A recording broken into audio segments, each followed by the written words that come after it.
Hi guys, आज के episode में मैं बात करूंगा टाइम डायलेशन के बारे में।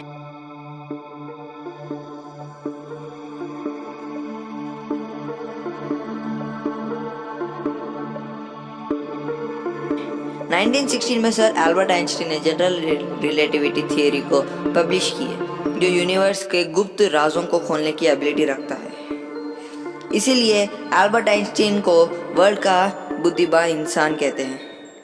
तो आज हम जानेंगे ऐसा क्यों।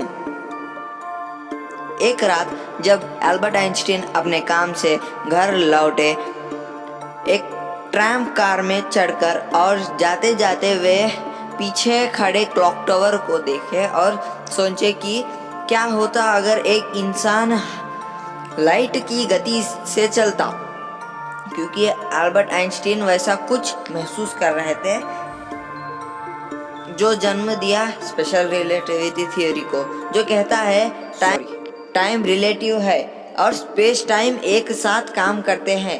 गाइस, इसे हमें पता चलता है कि टाइम स्पेस के हिसाब से चलता है। स्पेस टाइम को एल्बर्ट आइंस्टीन ने फोर्थ डायमेंशन का नाम दिया है। स्पेस टाइम एक चादर की तरह है और प्लैनेट्स उसमें बॉल्स की तरह, और जिस प्लैनेट या स्टार का ज़्यादा ग्रेविटी वो उतना स्पेस टाइम को बेंड का या कर्व करता है, जिस वजह से टाइम धीरे चलता है। इसे समझने के लिए मैं आपको एक तगड़ा सबूत देता हूँ। एग्जाम्पल के लिए, आप एक रॉकेट में बैठे हैं जो करीब लाइट की स्पीड से जाना तो इम्पॉसिबल है, करीब लाइट की स्पीड से चल रही है, और आपका दोस्त एक स्टेशनरी धरती पर खड़ा आपको रॉकेट में जाता हुआ देख रहा है।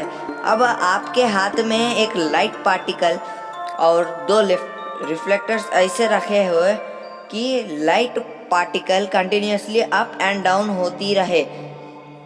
अब आप अपनी रॉकेट स्टार्ट करते हो तो आपको लगता है कि वो light particle up and down हो रही है, पर जो आपका दोस्त है उसे लगता है कि वह लाइट एक ट्रायंगुलर मोशन में जा रहा है।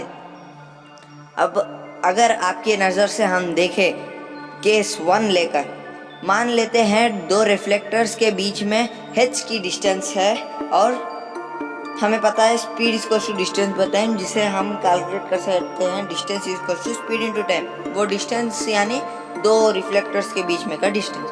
स्पीड ऑफ पार्टिकल यानी 2.99 इंटू 10⁸ मीटर पर सेकेंड, जिसे c भी कहते हैं, और time let be t। Distance is equal to speed into time के हिसाब से h is equal to c into t आता है। अगर हम केस 2 लेते हैं, जहां आपके फ्रेंड के नज़र से देखें तो let time is equal to t naught, पर आपके दोस्त के केस में लाइट को ज़्यादा ट्रैवल करना पड़ रहा है और हम जानते हैं लाइट की स्पीड कांस्टेंट रहती है।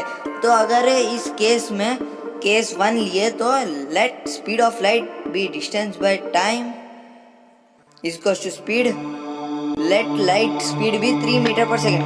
हमें पता है लाइट की स्पीड 3 इंटू 10⁸ मीटर पर सेकेंड है, पर हम उतनी बड़ी वैल्यू को कैलकुलेट नहीं कर सकते हैं, इसलिए हम लेते हैं 3 मीटर पर सेकेंड एग्जाम्पल के लिए। क्योंकि इसमें आपके लिए सेटअप स्टेशनरी है तो वह स्ट्रेट लाइन में ट्रैवल करेगी, और लेट डिस्टेंस बिटवीन 2 मिनट्स भी 9 मीटर्स।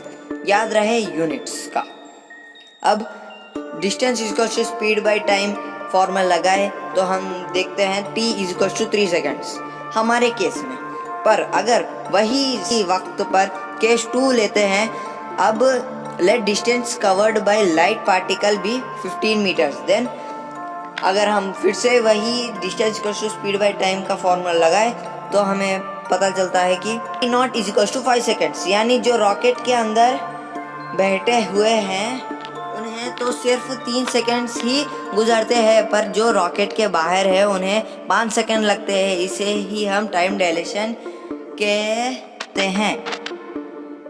अब ये भी पता लगा सकते हैं कि बाहर वाले को कितना टाइम गुजरता है, तो उसका डेरिवेशन देखते हैं। फॉर्मूला जैसे मैंने कहा था एक फास्ट मूविंग रॉकेट के बाहर जो आदमी जब उस रॉकेट के अंदर मौजूद लाइट पार्टिकल को देखेगा उसे ट्रायंगुलर मोशन कवर करते हुए नजर आएगा। अगर हम ठीक से देखें तो हम राइट एंगल ट्रायंगल बना रहे हैं जिसे हम पाइथागोरस थ्योरम लगाकर निकाल सकते हैं।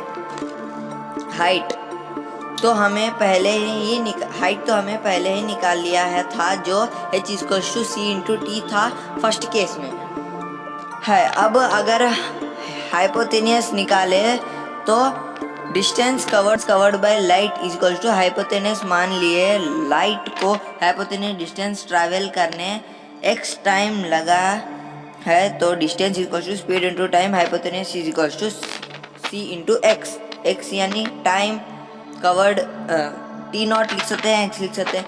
अब अगर बेस की बात करें तो रॉकेट उस डिस्टेंस को कवर करने के एक वेलोसिटी लेता है जो करीब लाइट की स्पीड की होती है। अगर हम उसे कवर करने x टाइम ही लगा होगा गिवन टाइम में। अगर हम बेस निकाले d = speed into time. Thank you. अगर any question free feel to ask in comment section.